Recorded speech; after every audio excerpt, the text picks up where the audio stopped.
నమస్తే. ఈరోజు సండే నాడు, ఆగస్టు సండే. ఈరోజు మనం పేపర్లో చూస్తూ ఉన్నాము. ఏదైతే రేషన్ కార్డుల కొరము ఈ రాష్ట్ర ప్రభుత్వం విధి విధానాలు తీసుకొచ్చింది. ఏ కుటుంబం అయినా సరే 2 లక్షల కన్నా ఎక్కువ ఆదాయం ఉండొద్దు. పల్లెటూళ్ళలో అయితేనేమో తరి పొలము 3.5 ఎకరాలు, మెట్ట ప్రాంతం అయితే 7.5 ఎకరాలు అని చెప్పేసి ఈ రాష్ట్ర పెద్దలైనటువంటి ఉత్తమ్ కుమార్ గారు, మరి పొంగులేటి శ్రీనివాస్ గారు మరియు డిసైడ్ చేయడం జరిగినది. మేము అడుగుతున్నామంటే గౌరవనీయులైన మినిస్టర్లను కావచ్చు, ప్రభుత్వాన్ని కావచ్చు, ప్రభుత్వ యంత్రాంగాన్ని కావచ్చు, మీరు గతంలో అసెంబ్లీ రికార్డ్స్ అని తీస్తే బీఆర్ఎస్ ప్రభుత్వంలో ఉన్నప్పుడు పర్ క్యాపిటా 30,000 రూపాయలు చూపించారు. ఇండియాలోనే టాపెస్ట్ ఇన్కమ్ రాష్ట్రం మనది అని చెప్పేసి చూపించారు. 30,000 అంటే 3,60,000 రూపాయలు. ఇలా ఏ భార్య కానీ ఏ భర్త కానీ ఇద్దరు కలిసి పని చేసుకుంటే మినిమంగా 30,000 రూపాయలు వచ్చే పరిస్థితి ఉన్నది. మరి 30,000 అంటే 3,60,000 రూపాయలు. హైదరాబాద్లో ఉండాలంటే కనీసం ఇంటి కిరాయి 10,000 పోతుంది. 10,000 అంటే 1,20,000 రూపాయల కిరాయి పోతుంది. మరి 1,20,000 రూపాయల కిరాయి పోగా ఆ 80,000 రూపాయల వాళ్ళు ఎలా బ్రతుకుతారు? ఒకసారి పెద్దలు కూడా ఆలోచించి పునరాలోచన చేసి ఈ 2 లక్షల రూపాయలు ఏదైతే ఉన్నదో దాన్ని 3 లక్షల రూపాయలకు పెంచాల్సిందిగా కోరుచున్నాం.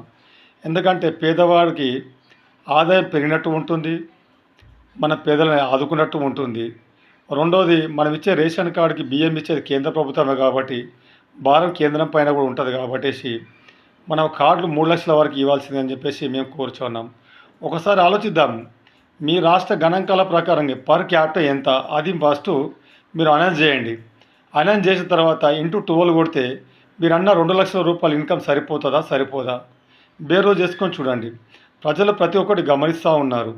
ఒక రేషన్ కార్డు కూడా మీ ఇన్ని లింకులు పెడితే ఒక ఎమ్మెల్యే నిలబడే వ్యక్తికి ఎంత ఆస్తి ఉండాలని చెప్పేసి ఎలక్షన్ కమిషన్ ఇప్పుడు డిసైడ్ చేసిందా?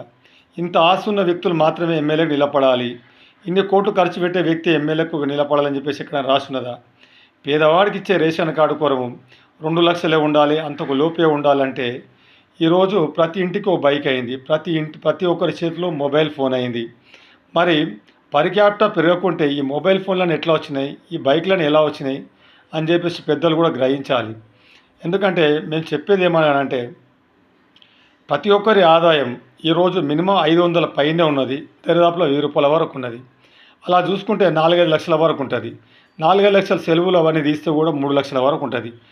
మీరు 3 లక్షల రూపాయల ఆదాయాన్ని పెట్టాల్సిన కోరుచున్నాం. ఎందుకంటే పేద ప్రజలకి చేతునిచ్చిన వాళ్ళం అవుతాం, వాళ్ళకు ఆరోగ్యశ్రీ కార్డు ఇచ్చిన వాళ్ళం అవుతాం, వాళ్ళ ఇళ్ళల్లో పెళ్ళిళ్ళు అయితే షాదీ ముబారక్ కానీ కళ్యాణాలకు ఇచ్చిన వాళ్ళం అవుతాం, వాళ్ళకి ఏమైనా ఆపద వస్తే ఆపద వచ్చిన వాళ్ళ తీర్చిన వాళ్ళం అవుతాం, ఏదైనా రాష్ట్ర ప్రభుత్వం లోన్లు ఇస్తే ఆ లోన్లు మనం సహకరించిన వాళ్ళం అవుతాం.